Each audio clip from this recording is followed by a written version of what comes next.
नमस्कार, आप सभी का स्वागत है यूथ अध्ययन के चैनल में। एक बार फिर से मैं आपके बीच अब टेट परीक्षाओं के लिए पार्ट 3 लेके आ गया हूँ। पार्ट 3 का जो पहला क्वेश्चन है कि निम्नलिखित में से कौन सा दर्रा हिमाचल प्रदेश के कांगड़ा तथा चंबा जिलों को मिलाता है या उनको आपस में जोड़ता है। तो कांगड़ा और चंबा को जो दर्रा जोड़ता है इसका नाम है बारू दर्रा।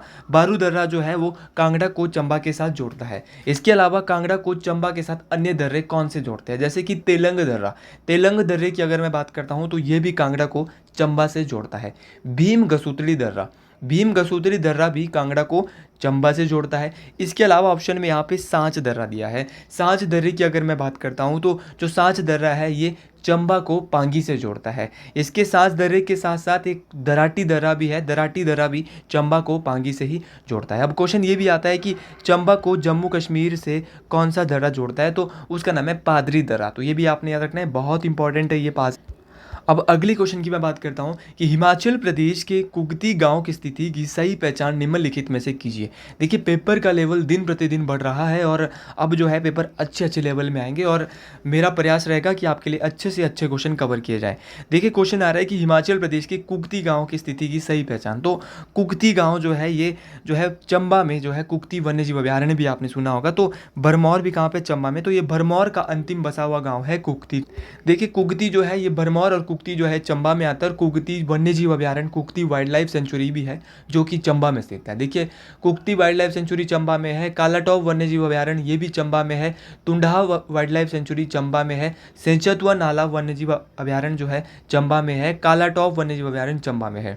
तो ये सारे के सारे वन्यजीव अभयारण्य जो है ये चंबा में स्थित है। देखिए, स्पीति का अंतिम गांव, ये भी पेपर में पूछा जाता है कि last inhabited village in Spiti, तो वो है लोसर। लोसर और किन्नौर का जो अंतिम गांव है इसका क्या नाम है, ये आपने कमेंट बॉक्स में बताना है। अगले क्वेश्चन की मैं बात करता हूँ, भिलाई स्टील प्लांट उद्यम है। जो भिलाई स्टील प्लांट की अगर मैं बात करता हूँ तो ये एक पब्लिक सेक्टर का, क्या बोलेंगे, सार्वजनिक क्षेत्र का जो है वो क्या है, एंटरप्राइज है, उद्यम है, प्लांट है। अगर मैं बात करता हूँ ये तो सार्वजनिक क्षेत्र का है भिलाई स्टील प्लांट। कहाँ पर है, क्वेश्चन ये भी आता है कि भिलाई स्टील प्लांट कहाँ पे। और टेट परीक्षाओं में टीजीटी आर्ट्स में जीके के लेवल के अच्छे लेवल के क्वेश्चन पूछे जाएंगे, ये भी आपने याद रखना है। भिलाई स्टील प्लांट जो है ये छत्तीसगढ़ में है। अब आपने सुना होगा SAIL, SAIL का पूरा नाम भी कभी कभार पेपर में पूछ लिया जाता है, फुल फॉर्म पूछ ली जाती है। तो सेल क्या है, तो सेल का जो पूरा नाम है वो steel authority of India limited. क्या बोलेंगे, steel authority of India limited SAIL का पूरा नाम है। इंपॉर्टेंट है कमीशन के लिए भी। देखिए, सेल का जो हेडक्वार्टर है वो कहाँ पर है, ये भी पेपर में आता है कि जो स्टील अथॉरिटी ऑफ इंडिया है इसका जो हेडक्वार्टर है वो कहाँ पे है, तो इसका हेडक्वार्टर है दिल्ली। ये भी आपने याद रखना है कि सेल जो अथॉरिटी ऑफ इंडिया लिमिटेड है इसका हेडक्वार्टर दिल्ली में है। और सेल की जो स्थापना है इसको एस्टेब्लिश जो कब किया गया था, वो 1954 में किया गया था। ये भी आपने याद रखना है, मोस्ट इंपॉर्टेंट है। इसके अलावा भारत में कुछ और भी स्टील प्लांट है, जैसे कि दुर्गापुर स्टील प्लांट कहाँ पर है, ये टेट परीक्षाओं में पूछा जा चुका है। तो दुर्गापुर स्टील प्लांट जो है ये पश्चिम बंगाल में स्थित है। और इसके अलावा जो है राउरकेला स्टील प्लांट भी है, ये उड़ीसा में स्थित है। अगले क्वेश्चन की मैं बात करता हूँ। अगला क्वेश्चन है कि पृथ्वी की सतह पर सूर्य तपन का कितना प्रतिशत प्राप्त होता है। जो पृथ्वी की जो सतह होती है इसमें जो सूर्य तपन का जो है वो कितने प्रतिशत प्राप्त होता है, तो ये होता है 51%। तो 51% जो है वो प्राप्त होता है सूर्य की तपन का। अब दोस्तों क्वेश्चन क्या आता है कि जो सूर्य की जो किरणें हैं वो पृथ्वी तक पहुंचने में कितना समय लगाती है, मोस्ट इंपॉर्टेंट क्वेश्चन है। तो 8 मिनट 20 सेकंड। तो 8 मिनट 20 सेकंड में जो है वो सूर्य की किरणें जो है वो पृथ्वी तक पहुंचती है। क्वेश्चन ये भी आता है, नॉर्मल सा बेसिक क्वेश्चन है ये, कि जो सूर्य की किरणों से हमें कौन सी विटामिन मिलती है। तो सूर्य की जो किरणें हैं उससे हमें जो है विटामिन डी मिलती है। अब मैं अगले क्वेश्चन की बात करता हूँ और हर एक क्वेश्चन महत्वपूर्ण है। आप लोगों का प्यार इसी तरह मिल रहा है, लगातार सब्सक्राइबर्स बढ़ रहे हैं। और अगर आपको भी अच्छा लग रहा है तो आप लोगों तक शेयर करें, सब्सक्राइब करें। और अगर साइकोलॉजी के नोट्स भी यहाँ पे अवेलेबल है, साइकोलॉजी के नोट्स भी अगर आप लेने चाहते हो तो ये मेरा नंबर है। बहुत ही इंपॉर्टेंट और अच्छे साइकोलॉजी के नोट्स ये बने हैं, 7876145409। और जीके के नोट्स अगर आप लेना चाहते हैं तो वो बिल्कुल फ्री में मैं आपको दे रहा हूँ। अगले क्वेश्चन की मैं बात कर रहा हूँ कि सूर्य से पृथ्वी की निकटतम दूरी किस तारीख को होती है, कि जो सूर्य है वो पृथ्वी से सबसे निकट कब होता है। तो सूर्य और पृथ्वी पृथ्वी जो है वो 3 जनवरी को सबसे निकट होता है। इस बार तो पूछ लिया था कि सबसे निकट 3 जनवरी को होते हैं। अगले बार क्वेश्चन पूछा जाएगा कि सबसे दूर कब होते हैं, तो दूर होते हैं 4 जुलाई को। ये भी आपने याद रखना है कि 3 जनवरी को सबसे निकट होते हैं और दूर होते हैं 4 जुलाई को। देखिए दोस्तों, ये तो था सबसे निकट और सबसे दूर। सबसे निकट था 3 जनवरी और सबसे दूर था 4 जुलाई। अब औसत दूरी, एवरेज जो डिस्टेंस होता है सूर्य और पृथ्वी के बीच, वो होता है 15 करोड़ किलोमीटर। ये भी अगर मैं बात करता हूँ सबसे छोटे दिन की, कि उत्तरी गोलार्ध में जो है या भारत में सबसे छोटा दिन कब होता है, क्योंकि भारत नॉर्दर्न हेमिस्फीयर में, देखिए ये पृथ्वी है और पृथ्वी को 2 बराबर भागों में बांटने वाली रेखा को क्या बोलते हैं, भूमध्य रेखा। अब जितना भी एरिया ये ऊपर बच गया ना, इसको नॉर्दर्न हेमिस्फीयर या क्या बोलेंगे, उत्तरी गोलार्ध, और जितना भी एरिया नीचे बच गया इसको क्या बोलेंगे, दक्षिणी गोलार्ध। अब जब सूर्य ऊपर जाएगा 23-23.5 डिग्री में कर्क रेखा उत्तरी अक्षांश में है और 23.5 डिग्री दक्षिण में है, तो दोनों में सूर्य जाता रहता है। कभी ऊपर जाता है तो ऊपर तो जाता है 21 जून को और नीचे आता है 22 दिसंबर को। जब ऊपर जाएगा तो ऊपरी वाले गोलार्ध में सबसे बड़ा दिन होगा, जब नीचे आएगा तो नीचे वाले गोलार्ध में सबसे बड़ा दिन होगा। तो ये दोनों बातें समझने वाली है और समझना भी है आपने।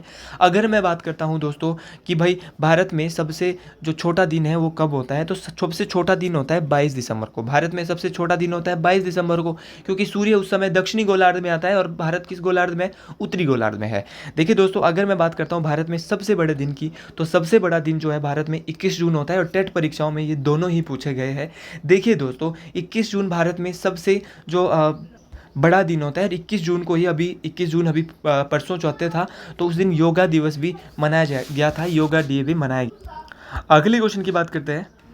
देखिए थोड़ा क्वेश्चन पेपर में आपको देखने में थोड़ा लग रहा होगा क्योंकि इसकी फ़ोटो साफ नहीं आएगी, अच्छे से स्कैन नहीं हो पाया था ये।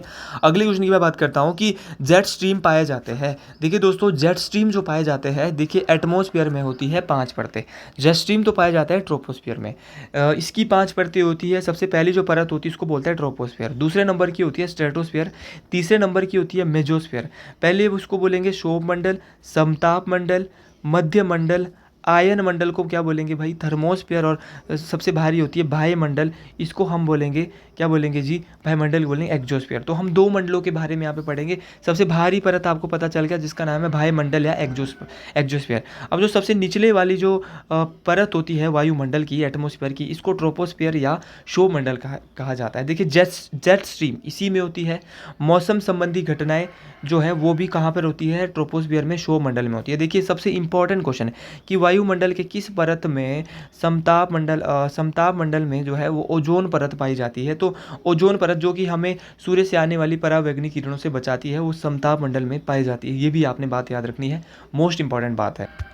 अगला क्वेश्चन, और अच्छे लेवल का ये क्वेश्चन मैं आपको बता रहा हूँ कि वायुमंडल में ऑक्सीजन का प्रतिशत कितने प्रतिशत होता है लगभग।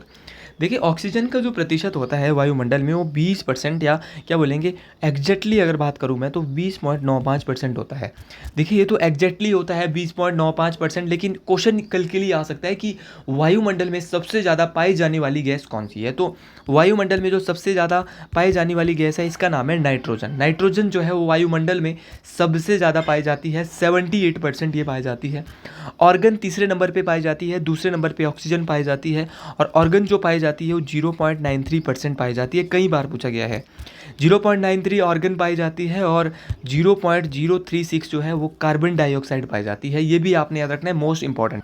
अगले क्वेश्चन की मैं बात कर रहा हूँ, और अब ये जो पीडीएफ है वो आपके पास अच्छा ही आएगा कि कांगड़ा का शासक कौन था जब 1009 ईस्वी में महमूद गजनबी ने नगरकोट पर आक्रमण किया। पहला क्वेश्चन तो यही मिल गया कि नगरकोट पे महमूद गजनबी ने आक्रमण कब किया, तो बोलेंगे 1009 में किया। देखिए उस समय कांगड़ा के जो राजा थे, जब महमूद गजनबी ने 1009 में कांगड़ा किले के नगरकोट पे आक्रमण किया था, तो कांगड़ा के जो राजा थे इनका नाम था जगदीश चंद। देखिए इसके अलावा जो है नगरकोट किले पे औरों ने भी आक्रमण किए। फिरोज शाह तुगलक ने कब किया, तो इसने किया था 1365 में, और उस समय जो कांगड़ा के राजा थे इनका नाम था रूपचंद। ये भी आप रखना है, कौन राजा थे, तो रूपचंद उस समय कांगड़ा के राजा थे जब फिरोज शाह तुगलक ने यहाँ पे आक्रमण किया था। देखिए दोस्तों, अगर मैं बात करता हूँ मोहम्मद बिन तुगलक की, मोहम्मद बिन तुगलक ने भी यहाँ पर आक्रमण किया था। तो मोहम्मद बिन तुगलक ने किया था 1337 में नगरकोट किले पे आक्रमण। तो इसके बाद मैं अगले क्वेश्चन की बात करता हूँ कि हिमाचल प्रदेश के किस जिले में रेणुका झील अवस्थित है। हिमाचल प्रदेश का कौन सा जिला है जहाँ पे रेणुका झील अवस्थित है। तो अगर मैं बात करता हूँ रेणुका झील की, तो रेणुका झील जो है सिरमौर में अवस्थित है। देखिए, रेणुका झील हिमाचल प्रदेश की सबसे बड़ी नेचुरल या प्राकृतिक झील है, ये भी आपने याद रखना है, बहुत बार ये क्वेश्चन पूछा जाता है। रेणुका झील जो है भारत का सबसे छोटा रामसर साइट भी है, ये भी आपने याद रखना है, भारत की सबसे छोटी रामसर साइट रेणुका झील है। अब रेणुका के पास जो है वो एक मेला लगता है जो कि रेणुका जी का अंतर्राष्ट्रीय मेला है, जो कि दिवाली के कितने दिन बाद मनाया जाता है, 10 दिन बाद मनाया जाता है, ये भी बात आपने याद रखना है।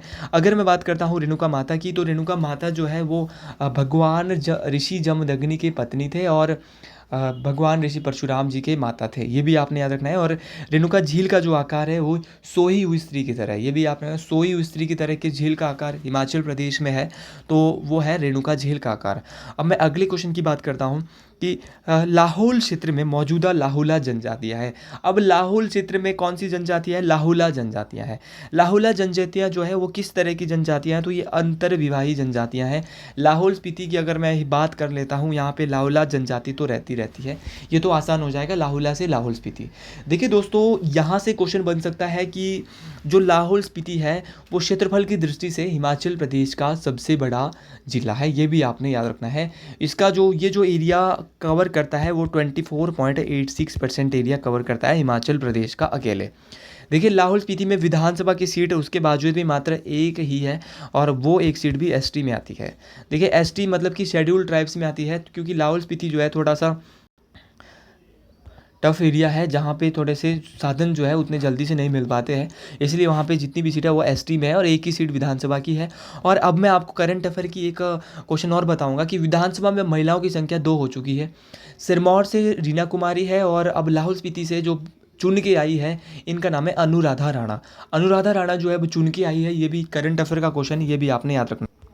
अगले क्वेश्चन की बात करते हैं। हिमाचल प्रदेश के बिलासपुर जिले के किस स्थान पर एशिया का सबसे बड़ा मत्स्य प्रजनन केंद्र बनाया गया है। तो हिमाचल प्रदेश का बिलासपुर जिला है, और वहाँ पे पूरे एशिया का सबसे बड़ा फिश फार्म बनाया गया है, फिश ब्रीडिंग फार्म बनाया गया है, जिसका नाम है Deoli fish breeding farm, Deoli मत्स्य प्रजनन केंद्र।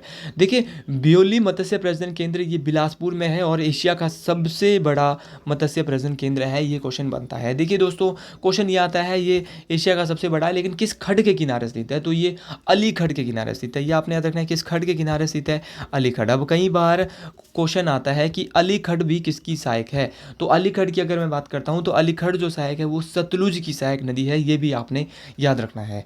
अगले क्वेश्चन की बात करते हैं कि वह प्रथम व्यक्ति कौन था जिसे 1987 में परशुराम पुरस्कार मिला। तो वो प्रथम व्यक्ति कौन था जिसे 1987 में परशुराम पुरस्कार मिला, तो इनका नाम था सुमन रावत। श्रीमती सुमन रावत को प्रथम जो है वो परशुराम पुरस्कार मिला था। मिला कब था भैया, 1987 में। तो परशुराम पुरस्कारों की शुरुआत कब हुई थी, 1987 में हुई थी। किसको मिला था, सुमन रावत। क्वेश्चन ये भी आ सकता है कि जो सुमन रावत है इनका संबंध किससे था, तो ये एथलेटिक्स थी, ये भी आपने याद रखना।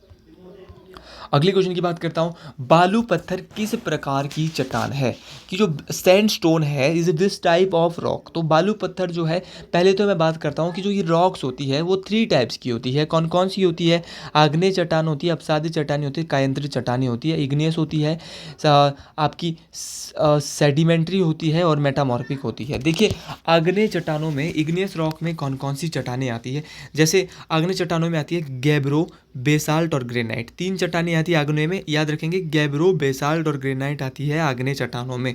और उसी प्रकार जो है अपसादी चट्टानों में कौन कौन सी आती है, तो अपसादी चट्टानों में आती है सैंडस्टोन, लाइमस्टोन और शैल। तीनों बातें याद रखनी है, सैंडस्टोन, लाइमस्टोन और शैल।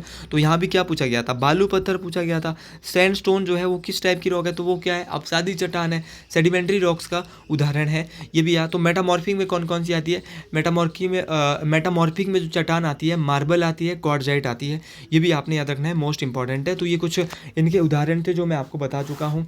अगले क्वेश्चन की मैं बात करता हूँ, भूकंप का परिमाण मापने के लिए किस उपकरण का प्रयोग किया जाता है। अगर आपको भूकंप मेजर करना है तो आपको कि किस में उसको मापा जाएगा, तो उसको मापा जाएगा सिस्मोग्राफ में। किस में मापा जाएगा? सिस्मोग्राफ में। अब ऑप्शन में यहाँ पे वोल्ट मीटर दिया है। वोल्ट मीटर क्या करता है? देखिए वोल्ट मीटर के बारे में जितना मुझे पता है, ये वोल्टेज को डायरेक्ट और जो अल्टरनेटिव इलेक्ट्रिक करंट होता है उसको मेजर करने के लिए इसको इस्तेमाल किया जाता है। गैल्वेनोमीटर यहाँ पे दिया है, तो जो करंट की दिशा है उसका पता लगाने के लिए जो गैल्वेनोमीटर है उसका प्रयोग किया जाता है। और ग्रेविटी को मापने के लिए जो हमारी स्पेसिफिक जो ग्रेविटी होती है उसको मापने के लिए हाइड्रोमीटर का उपयोग किया जाता है। तो ये चारों ऑप्शन आपने याद रखने हैं और चारों के चारों बहुत इंपॉर्टेंट है। जैसे मैं आग्नेय बताया, अपसादी बताया और कायंत्री चट्टानें बताया, तो हर एक ऑप्शन के बारे में हम बात कर रहे हैं। बेशक फास्ट कर रहे हैं, आप स्लो स्पीड में देख सकते हैं। ऑस्ट्रेलिया की सर्वाधिक महत्वपूर्ण खाद्य फसल कौन सी है? तो ऑस्ट्रेलिया की जो महत्वपूर्ण खाद्य फसल है वो है वीट या गेहूँ। गेहूँ जो है वो महत्वपूर्ण फसल है ऑस्ट्रेलिया की। अब कभी कभार टेट परीक्षाओं में ऑस्ट्रेलिया की राजधानी भी पूछ ली जाती है। वैसे तो इस बार पूछ ली और मैंने आपको बताई भी थी पहले कि इस बार शायद एलटी के पेपर में ये पूछी थी कि कैनबरा जो है ऑस्ट्रेलिया की राजधानी है। ऑस्ट्रेलिया की राजधानी कैनबरा है। देखिए दोस्तों, वहाँ पे जो ट्रॉपिकल साइक्लोन जो ऑस्ट्रेलिया में आता है उसको किस नाम से जानते हैं? तो उसको विली विली के नाम से। किस नाम से? विली विली के नाम से ऑस्ट्रेलिया में जो है ट्रॉपिकल साइक्लोन को जाना जाता है। ये भी मोस्ट इंपॉर्टेंट क्वेश्चन है। देखिए क्वेश्चन ये भी आता है कि विश्व में गेहूं का सबसे अधिक उत्पादन कहाँ पे होता है? तो विश्व में गेहूं का सबसे अधिक उत्पादन जो होता है वो कहाँ पे होता है? चीन में होता है। देखिए गेहूं जो है रावी की फसल है या खरीफ की, ये भी पूछा गया है। तो गेहूं एक रावी की फसल है और रावी की जो फसल है इनको नवंबर दिसंबर में बोया जाता है और मार्च अप्रैल में इनकी कटाई होती है। अगले क्वेश्चन की बात करता हूँ, सुंडा ट्रेंच किस महासागर में स्थित है? अगर मैं बात करता हूँ सुंडा ट्रेंच की, तो ये कहाँ पर स्थित है? तो सुंडा ट्रेंच जो है ये हिंद महासागर में स्थित है। सुंडा ट्रेंच को जावा गर्त के नाम से भी जाना जाता है। ये भी आपने याद रखना है, मोस्ट इंपॉर्टेंट है। अगले क्वेश्चन की बात करते हैं, saddle peak is situated in. देखिए सैडल पीक अंडमान निकोबार में स्थित है, सबको पता है, लेकिन अंडमान निकोबार के किस दिशा में स्थित है? ये क्वेश्चन टफ आ गया था इस बार। तो ये उत्तरी अंडमान में। याद रखना, सैडल पीक की जो हाइट है वो 700 सेंटीमीटर इसकी हाइट है, 737 मीटर इसकी हाइट है, ज़्यादा ऊंची नहीं है। लेकिन होता क्या है कि कभी कभार अंडमान निकोबार की राजधानी भी पूछ ली जाती है। तो अंडमान निकोबार की जो राजधानी है वो है पोर्ट ब्लेयर। पोर्ट ब्लेयर जो है वो अंडमान निकोबार की राजधानी, ये भी मोस्ट इंपॉर्टेंट है। अगले क्वेश्चन की बात करते हैं, लॉर्ड डलहौजी द्वारा किस विश्वविद्यालय की स्थापना नहीं की गई? देखिए कलकत्ता, मद्रास और बॉम्बे, लेकिन दिल्ली विश्वविद्यालय की जो स्थापना है वो काफ़ी लेट हुई थी। ये 1922 में हुई थी। 1922 में दिल्ली विश्वविद्यालय की स्थापना हुई थी। तो आपको यहाँ से आइडिया भी लग गया होगा कि जब दिल्ली विश्वविद्यालय की स्थापना 1922 में हुई तो लॉर्ड डलहौजी तो 1800, उसका जो कार्यकाल था लॉर्ड डलहौजी का वो तो 1848 से 1856 था। तो उसने तो नहीं की होगी किसकी? दिल्ली विश्वविद्यालय, दिल्ली यूनिवर्सिटी की स्थापना। तो अगर मैं बात करता हूँ लॉर्ड डलहौजी के बारे में, कर ही लेते हैं कि इन्होंने क्या क्या किया था। लॉर्ड डलहौजी के द्वारा ही पहली रेलवे लाइन भारत में बिछाई गई थी। कब बिछाई गई थी? 1853 में बिछाई गई थी। पहली रेल भी इनके कार्यकाल के समय चली थी, मुंबई से ठाणे। ये भी आपने याद रखना है। और लॉर्ड डलहौजी के द्वारा लेप्स नीति, जिसको हड़प नीति लागू की गई थी, जिसमें क्या होता था। अब लेप्स नीति के बारे में थोड़ा मैं आपको बता देता हूँ। जो लेप्स नीति थी, इसमें अगर किसी राजा के पास संतान नहीं है तो उसकी जो सारी जो विरासत है उसको अंग्रेज सरकार जो है वो छीन लेगी। इसके अलावा पीडब्ल्यूडी, पब्लिक वर्क्स डिपार्टमेंट जो है, इसकी स्थापना भी लॉर्ड डलहौजी के द्वारा ही की गई थी। अगले क्वेश्चन की बात मैं करता हूँ कि सती प्रथा डैश द्वारा गैर कानूनी घोषित की गई थी। तो सती प्रथा जो है उस पर रोक जो है वो लॉर्ड विलियम बेंटिंग और राजा राम मोहन राय, देखिए लगाई किसने थी रोक? तो लॉर्ड विलियम बेंटिंग ने लगाई थी। किसके सहायता से? राजा राम मोहन राय के सहायता से लगाई थी। देखिए सहायता तो लॉर्ड विलियम बेंटिंग की ली थी, राजा राम मोहन राय ने इनको बताया था। तो लॉर्ड विलियम बेंटिंग जो है, अगर मैं इनकी बात करता हूँ तो ये भारत के प्रथम खाली भारत के प्रथम गवर्नर जनरल, ये आपने याद रखना है। भारत के प्रथम गवर्नर जनरल कौन है? तो इनका नाम है लॉर्ड विलियम बेंटिंग। इनके कार्यकाल में ही कोलकाता में पहला मेडिकल कॉलेज खोला गया था 1833 में। याद रखना है, मोस्ट इंपॉर्टेंट है ये भी। तो लॉर्ड विलियम बेंटिंग से मैंने आपको क्वेश्चन ये बता दिए। अगले क्वेश्चन की बात करते हैं, भारतीय राष्ट्रीय कांग्रेस के प्रथम मुस्लिम अध्यक्ष कौन है? मैं बार बार आपको बोलता हूँ आईएनसी पढ़ लीजिएगा, इंडियन नेशनल कांग्रेस। टेट परीक्षाओं में बार बार आता है। तो अगर किसी को ये वीडियो अच्छी लग रही है तो YAGK YAGK का जो आप कमेंट देंगे, अगर YAGK के 10 कमेंट और आते हैं तो एक धमाकेदार वीडियो मैं करंट अफेयर की आपके बीच तभी लाऊंगा। ठीक है, तो अगर मैं बात करता हूँ भारतीय राष्ट्रीय कांग्रेस के प्रथम मुस्लिम अध्यक्ष की, तो प्रथम मुस्लिम अध्यक्ष थे बदरुद्दीन तैयब जी। तो बदरुद्दीन तैयब जी तो ऑप्शन में नहीं है, तो इसका आंसर क्या आ जाना था, इनमें से कोई नहीं। तो अब इनमें से कोई नहीं भी कुछ क्वेश्चन छुपे रहते हैं। अगर मैं INC की बात करता हूँ, भारतीय राष्ट्रीय कांग्रेस की, तो भारतीय राष्ट्रीय कांग्रेस की जो स्थापना हुई थी वो हुई थी भैया 28 दिसंबर 1885। तो आपने याद रखना है 28 दिसंबर 1885 कहाँ पे हुई थी, तो बम्बई में हुई थी, ये भी आपने याद रखना है। पहले अध्यक्ष पूछे जाते हैं तो इनका नाम था WC बनर्जी। WC बनर्जी जो है INC के पहले अध्यक्ष थे, ये भी आपने याद रखना है। डिटेल से मैं इसकी बात कर रहा हूँ। देखिए INC के 12वें अधिवेशन में, INC का जो 12वां अधिवेशन था, इसमें वंदे मातरम गाया गया था। कब ये 12वां अधिवेशन हुआ था, 1896, और कहाँ पे हुआ था, कलकत्ता में हुआ था। इसके अलावा भारतीय राष्ट्रीय कांग्रेस की पहली महिला अध्यक्ष बहुत बार पूछी जाती है, इनका नाम है एनी बेसेंट। एनी बेसेंट जो है भारतीय राष्ट्रीय कांग्रेस की पहली महिला अध्यक्ष थी। आपने याद रखना है कब ये इन्होंने अध्यक्ष बनी थी, 1917 में, जो कि 1917 में जो कलकत्ता में अधिवेशन हुआ था INC का, इसमें अध्यक्ष बनी थी एनी बेसेंट। और एनी बेसेंट भारतीय राष्ट्रीय कांग्रेस की पहली महिला अध्यक्ष है। महात्मा गांधी भी एक बार INC के अध्यक्ष बन चुके हैं, तो ये हुआ था बेलगांव अधिवेशन। बेलगांव अधिवेशन कांग्रेस का 40वें नंबर का अधिवेशन था, जो कि 1924 में हुआ था। अगले क्वेश्चन की बात करते हैं, स्काउट आंदोलन की स्थापना किसके द्वारा की गई। तो स्काउट एंड गाइड जो है उसकी स्थापना जो है भारत में जो इसकी शुरुआत हुई थी, देखिए इसकी स्थापना को की थी लॉर्ड बॉर्डन पावल। ये पेपर में क्वेश्चन आया है, लॉर्ड बॉर्डन पावल ने जो है स्काउट आंदोलन की स्थापना की थी, लेकिन भारत में जो इसकी शुरुआत हुई थी वो हुई थी 1909 में। अगली क्वेश्चन की बात करते हैं, स्वराज्यों का प्रथम सम्मेलन हुआ था। स्वराज्यों का जो प्रथम सम्मेलन हुआ था वो कहाँ पे हुआ था, तो स्वराज्यों का जो प्रथम सम्मेलन हुआ था, अगर मैं इसकी बात करता हूँ तो ये हुआ था इलाहाबाद में। इलाहाबाद का जो नया नाम है वो क्या है, प्रयागराज। स्वराज्यों का प्रथम सम्मेलन इलाहाबाद में हुआ था, और मोतीलाल नेहरू और चित्तरंजन दास के द्वारा 1923 में स्वराज पार्टी की स्थापना की गई थी। ये भी आपने क्वेश्चन याद रखना है। अगले क्वेश्चन की बात करते हैं, INA, Indian national army. Indian national army का जो हेडक्वार्टर है वो नायको का मुकदमा यहाँ पर हुआ था। ये कहाँ हुआ था, तो इनका मुकदमा दिल्ली में हुआ था। ये भी आपने याद रखना है। अब जो अगला क्वेश्चन मैं आपको बता रहा हूँ, ये इतना इंपॉर्टेंट क्वेश्चन है कि बार बार टेट परीक्षाओं में पूछा जा रहा है कि भारत ने जब स्वतंत्रता हासिल की तब इंग्लैंड के अंग्रेज प्रधानमंत्री कौन थे, तो इनका नाम था क्लीमेंट एटली। मोस्ट इंपॉर्टेंट है। और वर्तमान में इंग्लैंड के प्रधानमंत्री कौन है, ऋषि सुनक। क्या नाम है, ऋषि सुनक। और ऋषि सुनक जो है ये भारतीय मूल के पहले ब्रिटेन प्रधानमंत्री, ये भी आपने याद रखना है, मोस्ट इंपॉर्टेंट। अगली क्वेश्चन की बात करते हैं, HPGK में आ जाते हैं।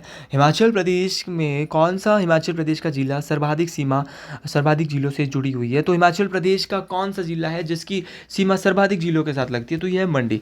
मंडी की जो सीमा है ये 6 जिलों से लगती है। अगर मैं मंडी की बात करता हूँ तो मंडी की जो सीमा है वो शिमला से भी लगती है, कुल्लू से भी लगती है, कांगड़ा से भी लगती है, हमीरपुर से लगती है, बिलासपुर से लगती है, और सोलन से लगती है। ये भी क्वेश्चन आपने याद रखना है। तो मंडी जिले की जो सीमा है वो, माफ़ी चाहूँगा दोस्तों थोड़ा, तो मंडी जिले की जो सीमा है वो 6 जिलों के साथ लगती है। अगले क्वेश्चन की दोस्तों बात करते हैं, और अच्छे क्वेश्चन, और एक क्वेश्चन आपने और याद रखना है कि मंडी से जो विधानसभा सीटों की संख्या है वो कितनी है, 10।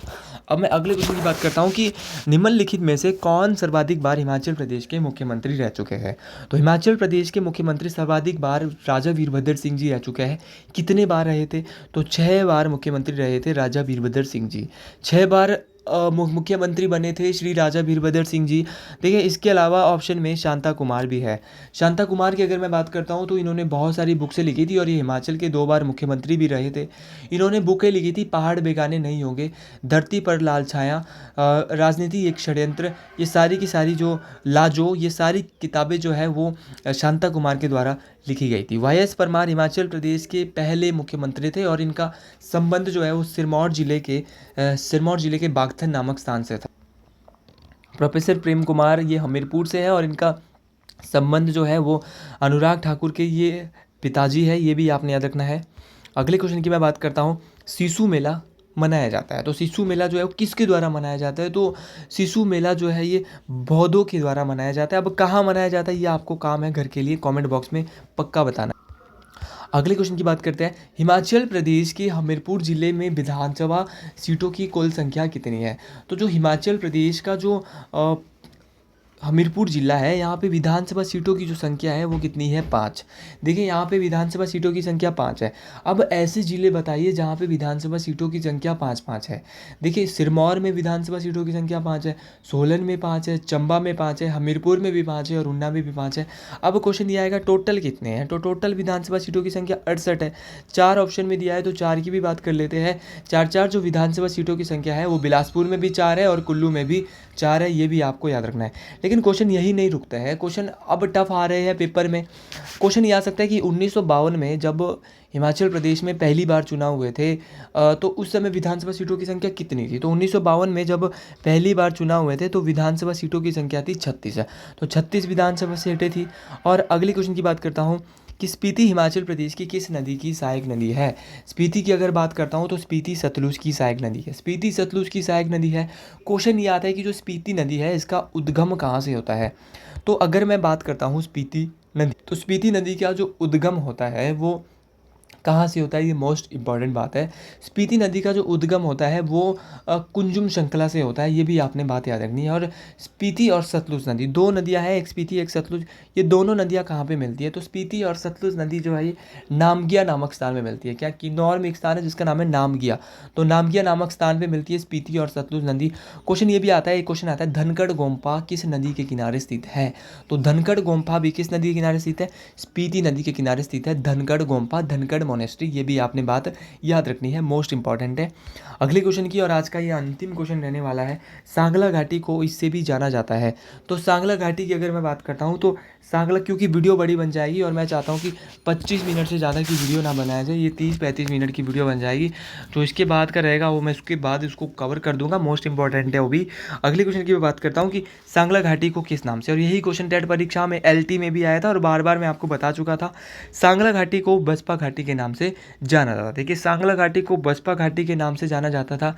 इसके अलावा किन्नौर में कुछ और घाटियाँ भी होगी, जैसे कि बसपा घाटी और रिब्बा घाटी। रिब्बा घाटी कहाँ है? रिब्बा को अंगूरों की घाटी कहते हैं, ये भी किन्नौर में स्थित है। देखिए दोस्तों, बसपा घाटी का जो अंतिम गांव है वो है छितकुल विलेज। छितकुल विलेज जो है वो कहाँ पे आता है? तो ये किन्नौर में आता है। और इसके अलावा अगर मैं बात करता हूँ दून घाटी, दून घाटी ये कहाँ पे पड़ती है? तो दून घाटी जो ये सोलन में है। सपरून घाटी पेपर में बहुत बार पूछी गई है, तो सपरून घाटी ये सोलन में है। इसके अलावा क्यारदादून घाटी हर बार पूछी जाती है, ऑप्शन में तो होती है, तो आपको याद रखना है क्यारदादून घाटी ये सिरमौर में, इसको पोंटा घाटी के नाम से भी जाना जाता है। इसके अलावा बलय घाटी, हिमाचल प्रदेश की सबसे अधिक उपजाऊ घाटी कौन सी है? बलय घाटी। अब दूध और शहद की घाटी, और बलय घाटी कहाँ पे? मंडी में है, ये भी आपने याद रखना है।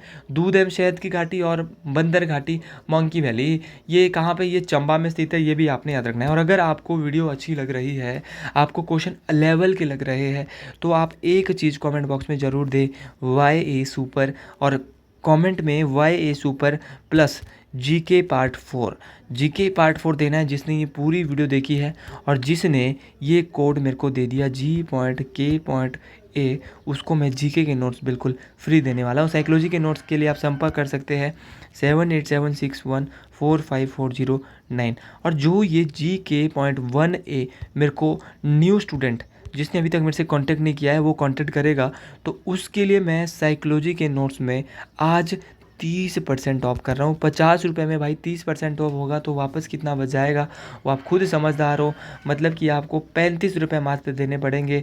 अगर आप बिल्कुल न्यू हो, अगर आपको मेरी वीडियो बहुत अच्छी लग रही है तो मैं 40% भी ऑफ कर दूंगा, और बोलो आप, ठीक है।